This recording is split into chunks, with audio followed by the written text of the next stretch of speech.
आप सभी का स्वागत है आपके अपने channel chalk and duster academy में एक बार फिर से। और आज आप लोगों के लिए एक बहुत ही शानदार वीडियो हम लोग लेकर हाजिर हुए हैं। जैसा कि आपको मालूम है कि CUET के जो फॉर्म है वो फिलअप किए गए थे, लेकिन अभी दोबारा से CUET यानी कि central university entrance test UG 2023 के जो एग्जामिनेशन फॉर्म है उनको दोबारा से रीओपन कर दिया गया है। आप लोग देख सकते हैं ये 9 अप्रैल 2023 का नोटिफिकेशन है जो NTA यानी कि नेशनल टेस्टिंग एजेंसी की तरफ से जारी कर दिया गया।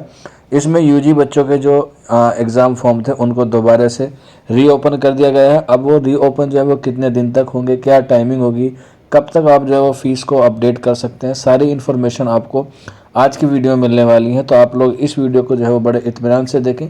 अगर कोई डाउट रह जाता है या कोई क्वेरी है तो आप लोग नीचे कमेंट बॉक्स में या फिर आप हमारे व्हाट्सअप नंबर 9045220432 पर हमसे रब्ता कर सकते हैं। तो चलिए फिर बिना किसी देरी के मैं आपको बताता हूँ कि कौन कौन सी डेट जो है वो आपको इसमें दी गई है एग्ज़ाम फॉर्म की और एप्लीकेशन के साथ साथ फीस सबमिट करने की। तो आप देख सकते हैं इस नोटिस में आप देख सकते हैं date of receiving online application form यानी कि 9 अप्रैल से 11 अप्रैल 2023 तक आप जो है वो अपने फॉर्म को भर सकते हैं।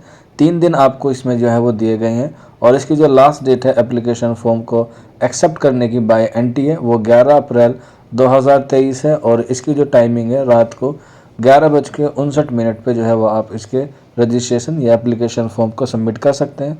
और इसकी जो लास्ट डेट है फ़ीस सबमिट करने की वो भी सेम डेट है 11 अप्रैल 2023 अप टू 11:59 पे आप जो है अपने ही फ़ीस को सबमिट कर सकते हैं। ये काफ़ी अच्छा मौका है क्योंकि काफ़ी सारे बच्चों को जो है वो फॉर्म भरने में दिक्कत आ रही थी, काफ़ी बच्चों के यहाँ पे एरर था और इसीलिए जो है वो NTA ने इसको जो है वो दोबारा से रीओपन कर दिया है।